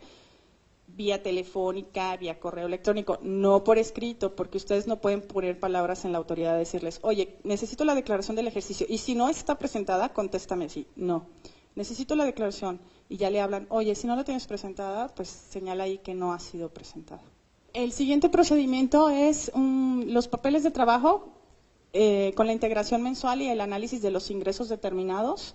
Estos ingresos determinados, como lo mencionaba antes, puede ser a través de aportación de datos por terceros, por registros contables, por facturas que el contribuyente les haya dado, por estados de cuenta bancarios, en el supuesto de que sean depósitos bancarios no aclarados. En su caso, deberán solicitar la aclaración de estos depósitos bancarios no identificados y trasladar la información que les dé Comisión Nacional Bancaria y de Valores y la aportación de datos por terceros. ¿Te puedes regresar a la lámina de omiso? Para el trámite de defraudación fiscal es muy importante que los ingresos que ustedes determinan sean los realmente recibidos. Ustedes no me pueden señalar, oye, me declaró 20 millones, no atendió. Yo tengo aportación de datos por terceros por 15 millones y tengo depósitos por 45. Entonces me suman 20 declarados, 15 de aportación y 20 de depósitos. No, los declarados, como ustedes no los tienen integrados, esos no los pueden considerar, son los realmente percibidos. Adelante, por favor. La siguiente conducta, consignar en la declaración del ejercicio ingresos acumulables menores a los realmente obtenidos o determinado conforme a las leyes fiscales. ¿Cuál supuesto es de acuerdo al código? 109. ¿Qué fracción? Fracción primera. Consignar ingresos menores. Necesitamos, obviamente, la declaración anual del ejercicio donde me haya consignado los ingresos menores, los papeles de trabajo con la integración y análisis de los ingresos determinados, como mencionaba en la conducta anterior, por aportación de datos por terceros, por registros, por facturas, por estados y los estimados conforme a la fracción tercera del artículo 107, erogaciones superiores. En su caso, volverán a solicitar la aclaración de los depósitos, trasladarán la información y me integrarán las deducciones declaradas o registradas o soportadas documentalmente, lo que ustedes tengan para decirme, tiene ingresos de tanto y las deducciones que declara se integran por estos registros, o por esta documentación, o por esta balanza, o por estas cuentas según el auxiliar. Aquí está lo que les mencionaba hace rato. Por favor, eviten duplicar los ingresos, acumular por acumular. Para defraudación es, ¿lo tiene o no lo tiene? ¿Lo tiene en el banco? ¿Realmente lo recibió? Adelante. La siguiente conducta es consignar en la declaración del ejercicio deducciones falsas. Pregunto, ¿en qué supuesto del 109 se ubica? Fracción primera. Porque es consignar ingresos menores a los realmente percibidos o determinados conforme a las leyes o deducciones falsas. ¿Qué voy a ocupar aquí? Obviamente la declaración anual donde me está reportando el importe de las deducciones, que vamos a presumir son falsas. Tengo que hacer una integración de declaradas y registradas. Tengo que hacer un papel de trabajo con el análisis de las deducciones provenientes de operaciones no realizadas, soportadas por registro contable, por factura, forma de pago, identificación en el estado de cuenta bancario. En su caso, pedir anverso y reverso de cheques, como mencionaba el compañero de Guadalajara. Y en su caso, una vez que tenemos el anverso y reverso y nosotros probamos que no lo cobró el proveedor, sino lo cobró la esposa del dueño de la empresa, tenemos que estipular la relación que guarda el que cobró el cheque con la empresa. ¿Para qué? Para probar el beneficio indebido.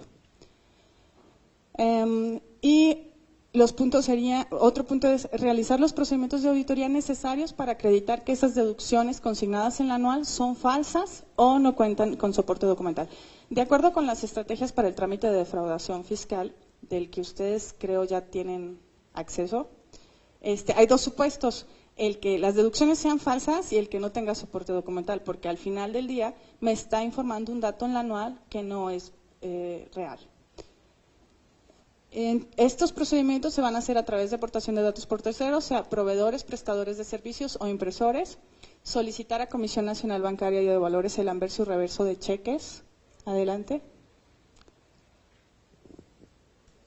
En su caso, hacer el seguimiento. En el caso de que sean transferencias electrónicas, pues tendrán que hacer el seguimiento de las cuentas bancarias, porque incluso tenemos casos en que se expide la factura, sale la transferencia, va a dar a la cuenta de un proveedor, pero ese proveedor está no localizado. ¿Qué corresponde? Hacer el seguimiento de los retiros de la cuenta del proveedor para ver dónde termina el dinero. Girar oficios a diferentes dependencias para acreditar que los proveedores o prestadores de servicios no existen. Determinar la relación que existe entre el contribuyente y el tercero que cobra el cheque, les mencionaba hace rato, beneficio indebido. Y por último, solicitar a la Comisión Nacional los estados de cuenta bancarios, tarjeta de firmas, contratos y documentos que sirvieron de base para aperturar las cuentas de los terceros. Adelante, por favor. Esta es otra conducta. Con uso de engaños o aprovechamiento de errores, omita total o parcialmente el pago de alguna contribución. Nosotros consideramos como un 108 la conducta de IVA, los mensuales de IVA. Hasta ahorita, porque la reforma entró el año pasado, solo considerábamos aquellos pagos mensuales de IVA que estaban presentados, en el que el contribuyente me informaba que no había realizado operaciones o me reportaba 3 pesos o 5 pesos, pero no los mensuales en los que estaba omiso, porque ahí nada más era omiso en la obligación fiscal. Hasta ese momento no había hecho nada para engañar a la autoridad. Entonces, nada más los mensuales en los que sí se encontraba presentada la declaración. Entonces, van a pedir estos pagos mensuales de IVA a la local de servicios al contribuyente que correspondan. Como les digo, ya sea que señale que son con impuesto a cargo, con saldos a favor o con razones por las cuales no realizó el pago. En su caso, verificar si consignó información de IVA en la declaración anual del ejercicio. En el caso del IVA acreditable, porque hasta ahorita hemos integrado IVA trasladado, nos haremos valer ya sea de los registros contables que presente el contribuyente, de la aportación de datos o de la información que presenten las DIOT. Y me dirán, ¿pero por qué si no tiene soporte documental? Porque ahí les está reportando un RFC y si no les está dando la información completa, la obligación, en el caso de acusar al contribuyente, es decir, oye, yo fui con el RFC que está informando y el fulanito no realizó operaciones con él. Adelante. Ay, no, perdón, regrésate, sí.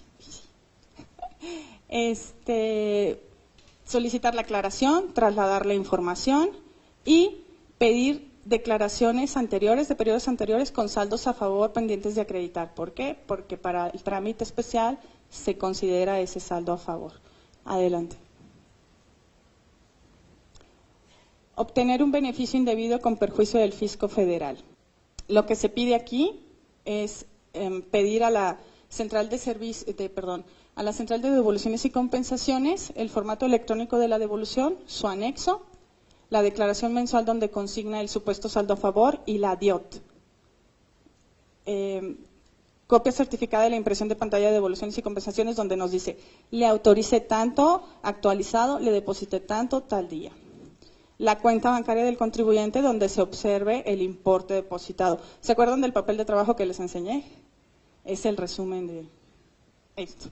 Realizar los procedimientos necesarios que permitan determinar que los datos consignados tanto en el formato electrónico de devoluciones, en el pago mensual de IVA y en la DIOT son falsos. Adelante.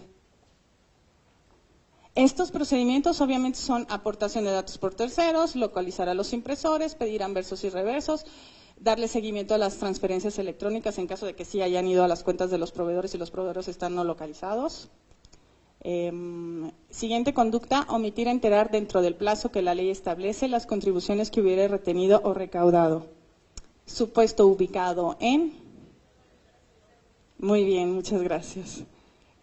Contadora, ¿necesitamos las declaraciones presentadas o no las necesitamos? ¿Sí las necesitamos presentadas? No. No, porque aquí nos dice que omite enterar dentro del plazo que la ley establece. Si se llega el 17 del siguiente mes, cuando él debió de haber informado lo retenido, no lo hizo, se ubica. No, retuviste y no enteraste. No necesito las declaraciones presentadas. Los elementos a obtener en este caso sería que demostrar que el contribuyente registró en contabilidad y realizó pagos por sueldos y salarios, asimilables, honorarios, dividendos.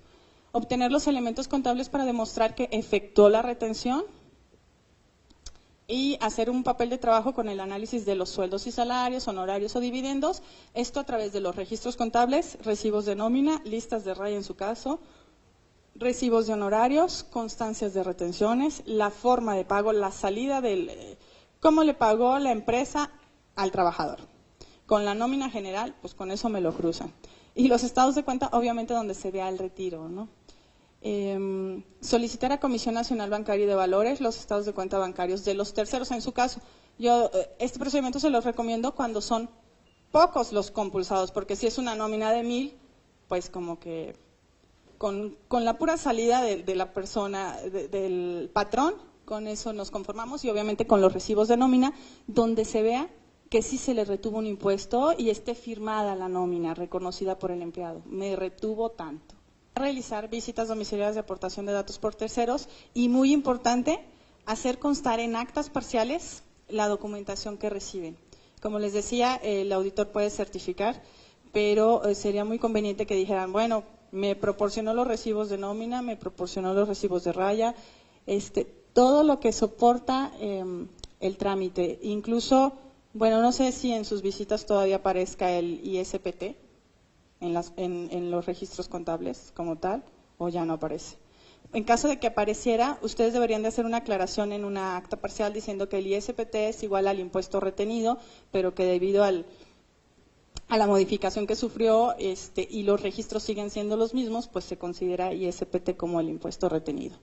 Y yo mencionaba que no necesitábamos las declaraciones presentadas, pero en el caso de que las tenga presentadas, pues certificadas por servicios al contribuyente.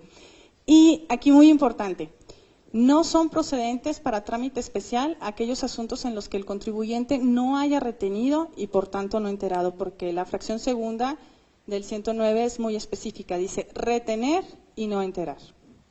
Adelante, por favor.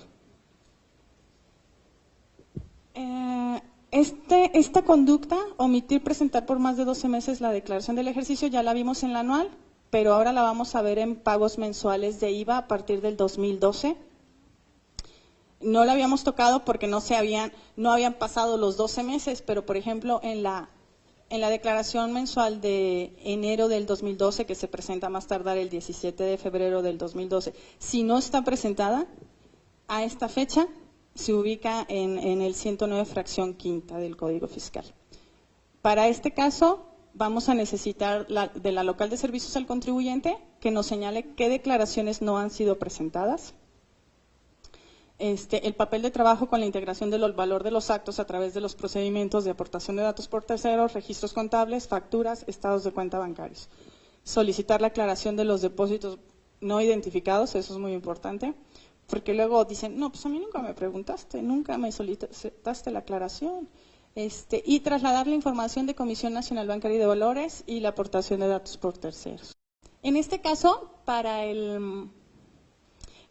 debemos de integrar el valor de los actos o actividades que nos va a dar el impuesto trasladado y también debemos de integrar el IVA acreditable como se los mencionaba en el otro punto, también a través de la DIOT, a través de los registros contables o del soporte documental que tengamos a la fecha.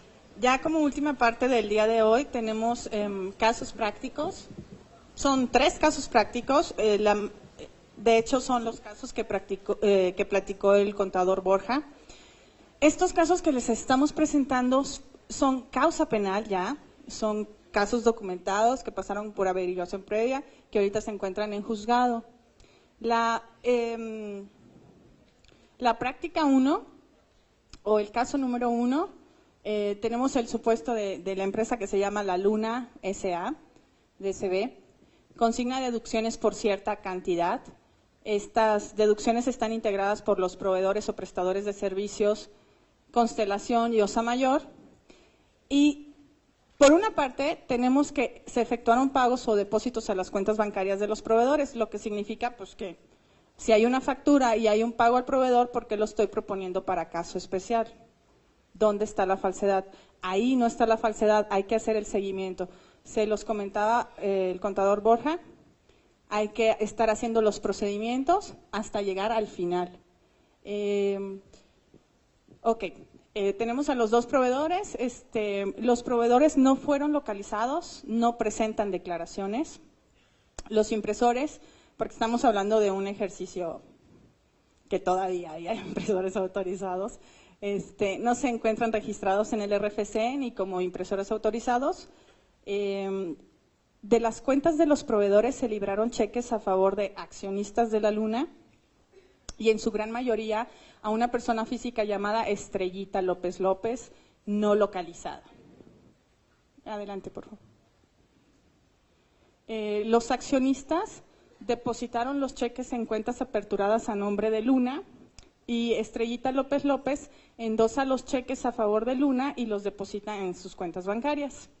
Luna, por su parte, registra dichos recursos como préstamos de Estrellita López López y también registra una capitalización de aportaciones para futuros aumentos de capital a nombre de 2 personas físicas que no figuran como accionistas de la contribuyente.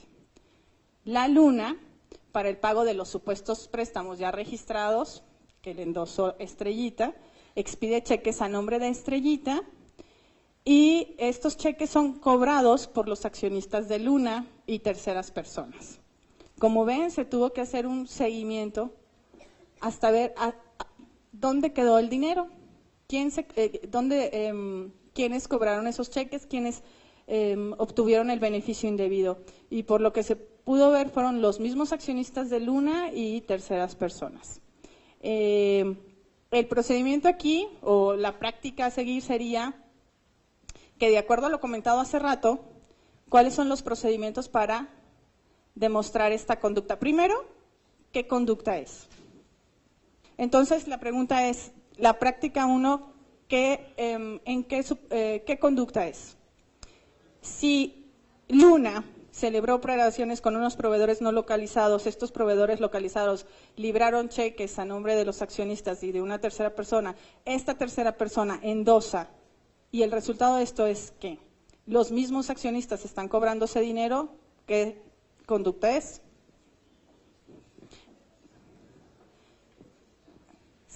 Operaciones simuladas. Estamos hablando de qué disposición fiscal, contadora. 109, fracción cuarta, simular actos. Ya tenemos el tipo de conducta, que es simulación de actos, ya la encuadramos, que es 109, fracción segunda, y ahora me pueden decir qué procedimientos de auditoría se realizaron para determinar tal situación. Vamos a empezar. Luna registró deducciones. ¿Qué necesito?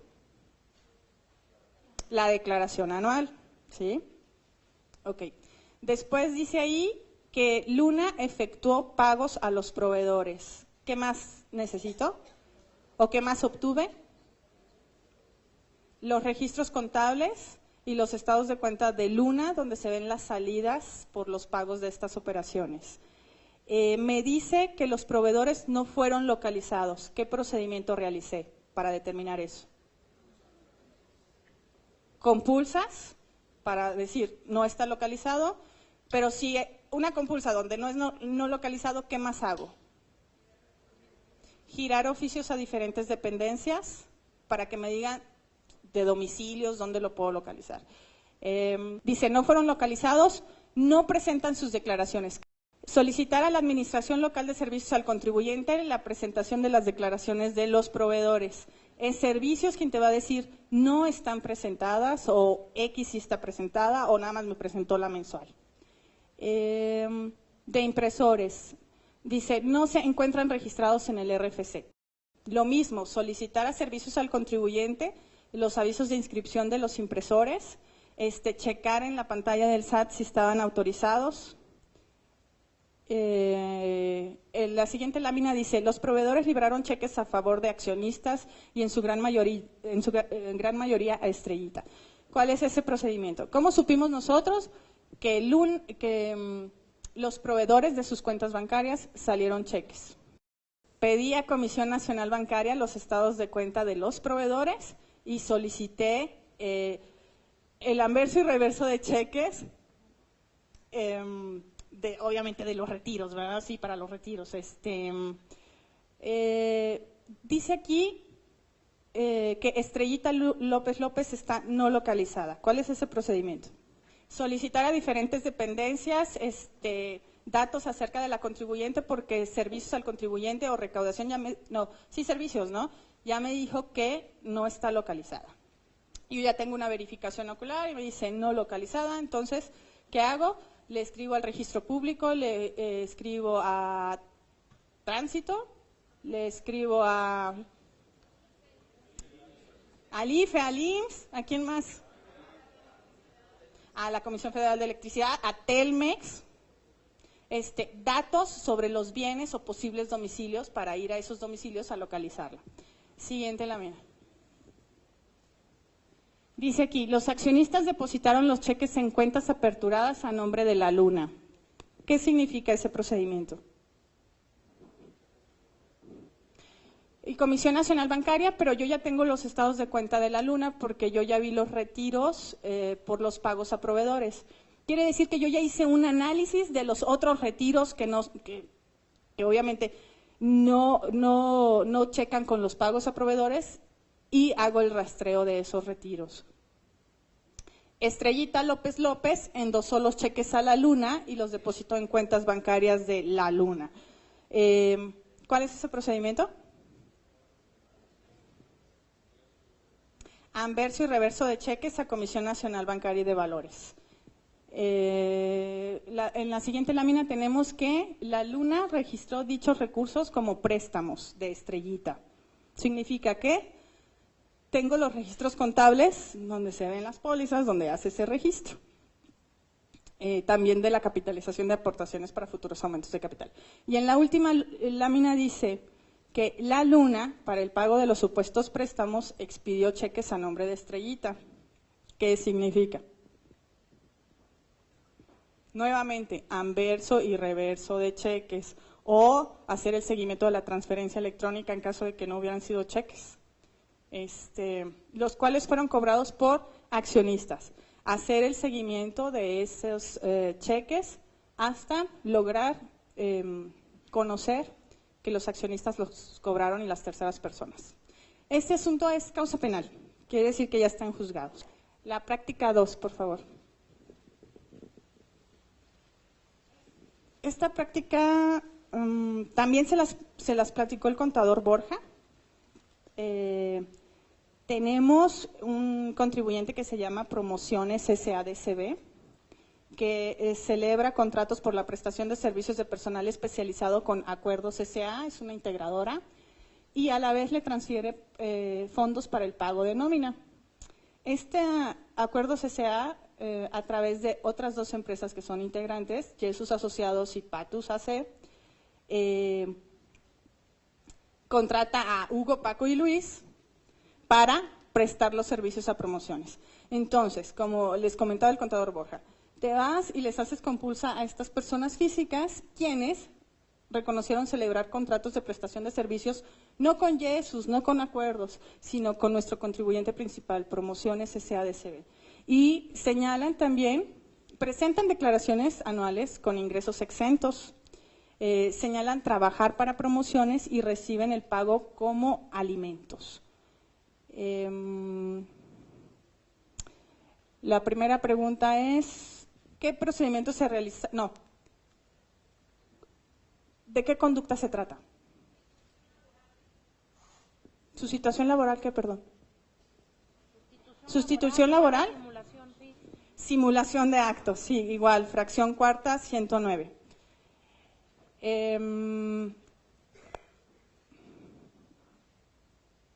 Los procedimientos, ¿verdad? Sí, los procedimientos. ¿Qué procedimientos realizamos para determinar esto, para llegar a estas conclusiones? Compulsas a Hugo, Paco y Luis. ¿Qué más? Sí, visitas domiciliarias a Acuerdos, Jesús, Patus. ¿Mande? Obviamente a Promociones, es nuestro contribuyente. Se mandan pedir las declaraciones de las personas físicas para ver cómo están reportando sus ingresos. Obviamente, estos al momento de compulsar aportan los contratos, eso es un elemento. ¿Qué otro procedimiento? Muy fácil, aportación de datos por terceros, declaraciones,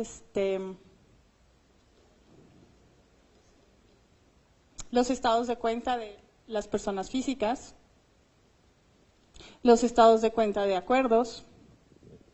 Práctica 3, diseños Lulú, SADCB. Aquí solicitó y obtuvo una devolución de IVA de enero a marzo de 2009 por 29 millones.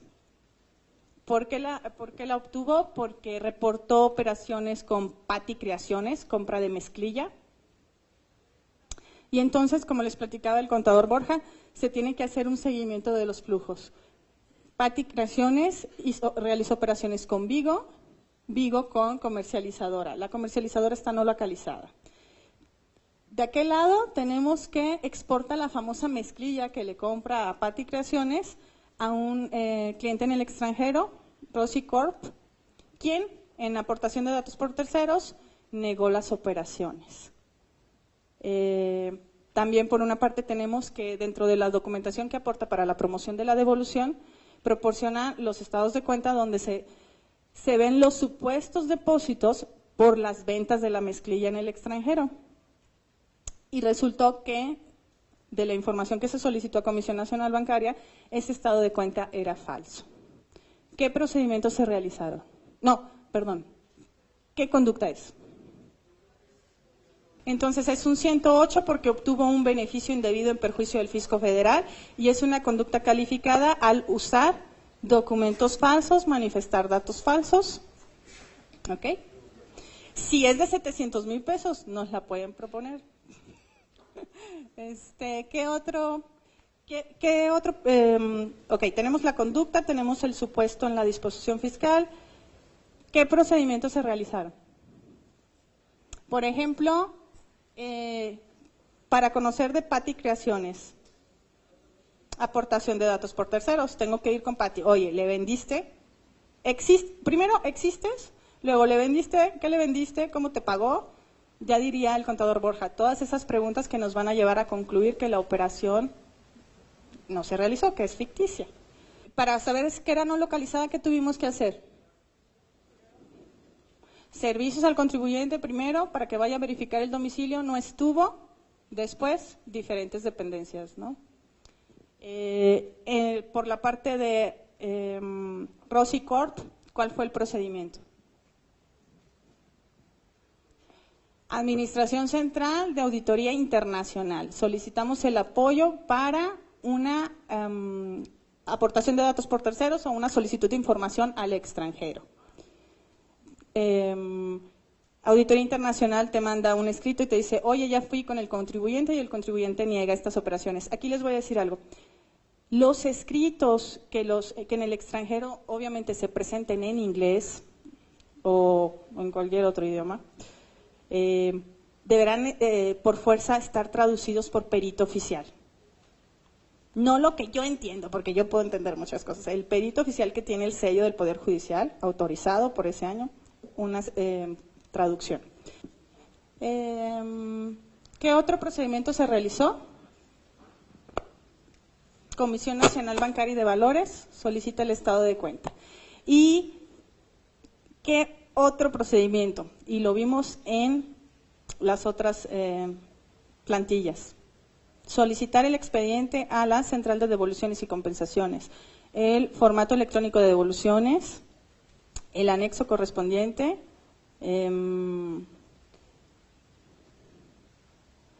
la impresión de pantalla donde te dice que le autoriza y le devuelve, el estado de cuenta del contribuyente donde entra la devolución para la comisión del delito, para conocer la fecha en que se realizó la devolución. Contador, ¿por qué necesitamos conocer la fecha en que se realizó la devolución? Para contar la prescripción de la acción penal. A partir de la fecha del depósito son 5 años de acuerdo al 100. Bueno, pues por último, esperamos que pues este pequeño curso que se les dio les haya sido de utilidad y esperamos sus comentarios, dudas, cualquier consulta que nos quieran hacer. Los correos electrónicos son del licenciado Ramiro Galindo Córdoba, que es uno de los administradores, ramiro.galindo@sat.gov.mx.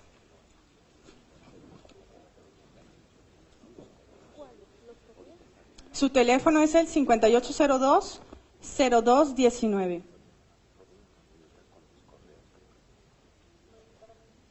El de la contadora Epigmenia Pérez Mejía, que es otra de las administradoras, es epigmenia.perez@sat.gov.mx.